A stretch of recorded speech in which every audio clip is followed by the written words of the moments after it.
Selamat pagi para sahabat GKI Klase Solo dimanapun para sahabat berada. Kiranya kasih karunia dan damai sejahtera Allah senantiasa hadir di dalam kehidupan kita semuanya hingga saat ini. Selamat berjumpa kembali di dalam Bina Iman GKI Klase Solo. Dan pada saat ini kita akan merenungkan sebagian kecil dari firman Tuhan yang diambil dari Kitab Imamat pasal 23. Saya akan membacakan di ayat 27 dan 34 saja. Namun sebelum membaca, mari kita berdoa mohon bimbingan Tuhan. Mari kita berdoa.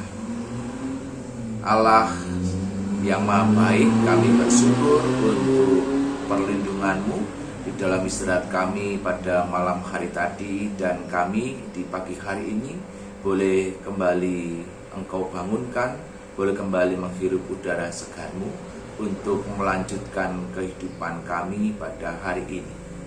Pada saat ini ya Tuhan, kami kembali hendak merenungkan sebagian dari sabda-Mu. Biarlah Engkau yang terus memimpin dan menolong kami. Bapa yang baik, kami siap menyambut sabda-Mu. Amin.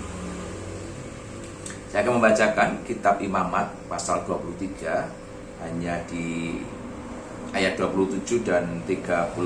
Di sana dikatakan, akan tetapi pada tanggal 10 bulan yang ke-7 itu ada hari pendamaian. Kamu harus mengadakan pertemuan kudus dan harus merendahkan diri dengan berpuasa dan mempersembahkan korban api-apian kepada Tuhan. Dan di ayat 34, katakanlah kepada orang-orang Israel begini, pada hari yang ke-15 bulan yang ke-7 itu ada hari raya pondok daun bagi Tuhan 7 hari lamanya. Nah Bapak Ibu Saudara, para sahabat GKI Klase Solo, jika kita ditanya tentang keterlibatan kita di dalam kegiatan-kegiatan gerejawi, berapa kali dalam sebulan kita mengikuti ibadah di hari Minggu? Mungkin ada yang akan menjawab, saya rutin mengikuti ibadah setiap hari Minggu. Kalau gereja buka online atau onsite, gereja onsite saya hadir, tapi kalau gereja tutup hanya dengan live streaming saya tetap akan mengikutinya. Ada pula yang mengatakan, mungkin kalau sempat saya mau datang, apalagi kalau dalam situasi saat ini ketika ibadah itu bisa dilakukan di rumah masing-masing secara online, maka bisa saja kemudian kita ibadah di rumah sambil duduk santai, sambil ngopi-ngopi, sambil makan cemilan dan lain sebagainya. Tapi juga ada yang mengatakan, aduh maaf saya masih takut untuk ke gereja, padahal sudah pergi kemana-mana. Nah kemudian ketika kita ditanya berapa kali kita terlibat dalam kegiatan gereja di tengah minggu, ada yang menjawab, oh saya pasti ikut juga, saya hari Minggu rajin, hari di tengah-tengah minggu saya juga ikut.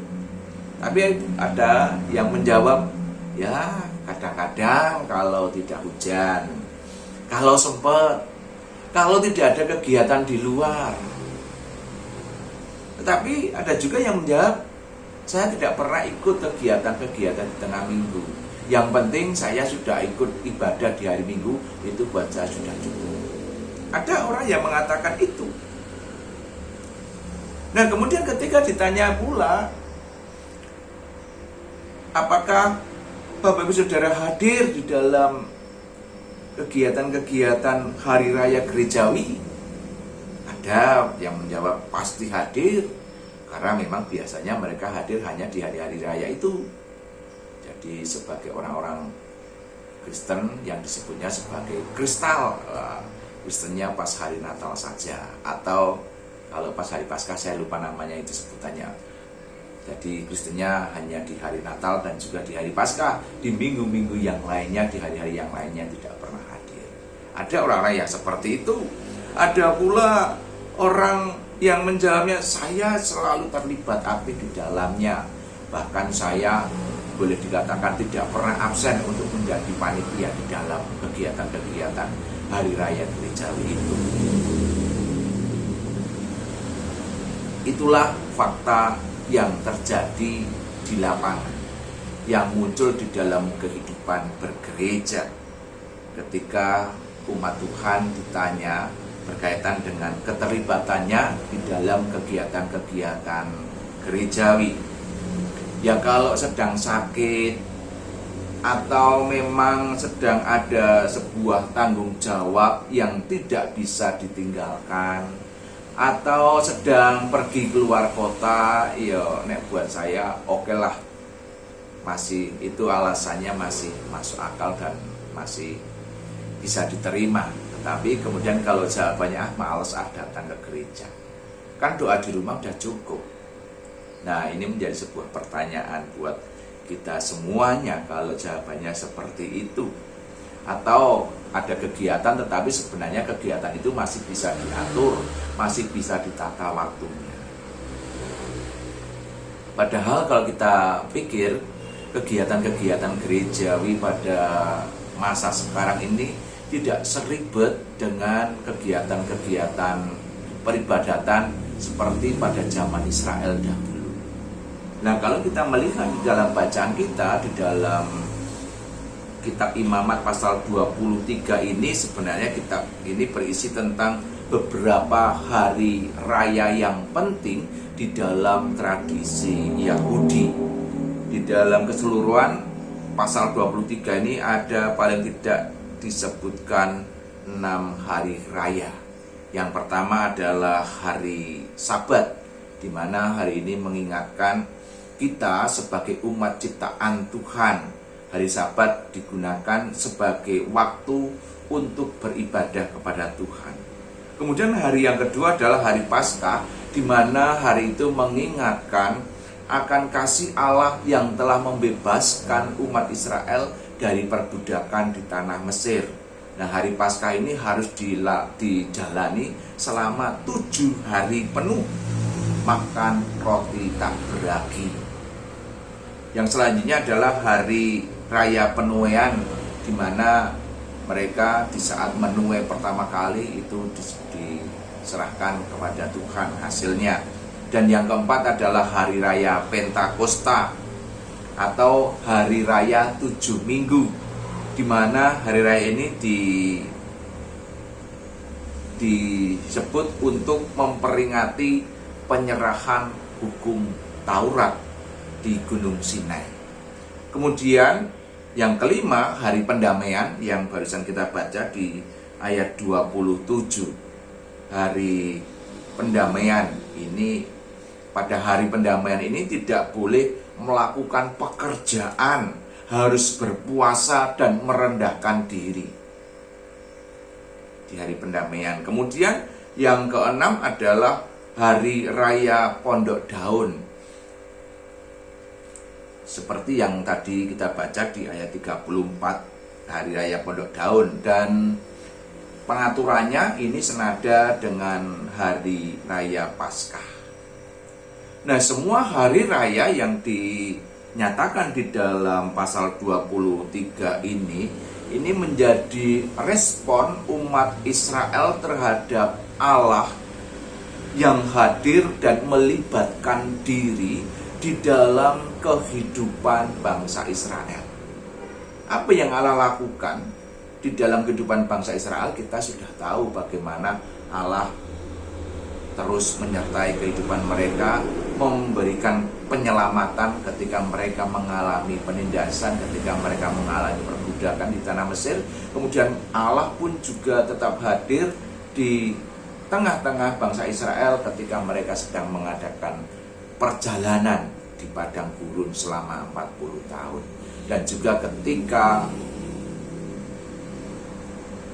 Allah memasuki tanah perjanjian, Allah pun juga hadir untuk terus menyertai mereka. Semua hari raya ini menjadi sebuah momen bagaimana Allah terlibat dan bangsa Israel menghayatinya di dalam perayaan itu. Para sahabat GKI Karasi Solo dimanapun para sahabat berada, bangsa Israel menempatkan hari raya mereka menjadi hal yang penting di mana Allah hadir menyelamatkan dan menyatakan kasih-Nya, di mana Allah hadir untuk menyertai kehidupan bangsa Israel. Meskipun dalam perayaan-perayaan itu ada banyak ketetapan-ketetapan, ada banyak aturan-aturan, tetapi mereka bersedia melakukannya. Nah, semestinya ketika kita yang hidup pada masa kini hidup dengan segala macam fasilitas yang sudah ada dibandingkan pada masa dulu, zamannya Israel, kita saat ini sudah sangat jauh lebih baik kondisinya, lebih mending. Nah, semestinya kita juga bisa menempatkan peribadatan termasuk hari raya di dalam kalender gerejawi dan juga sekaligus kegiatan-kegiatan gerejawi yang lainnya menjadi hal yang penting di dalam kehidupan kita. Bukan hanya sekedar pelengkap di dalam hidup kita, tapi menjadi hal yang penting dan pokok yang perlu kita perjuangkan. Karena melalui kegiatan-kegiatan gerejawi itu kita semakin dipupuk di dalam iman.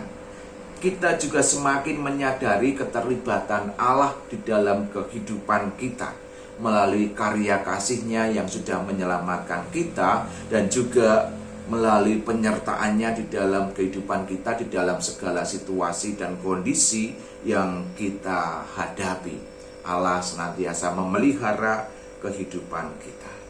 Oleh karena itu, mari kita hadir di dalam peribadatan, di dalam persekutuan, di dalam kegiatan-kegiatan gerejawi.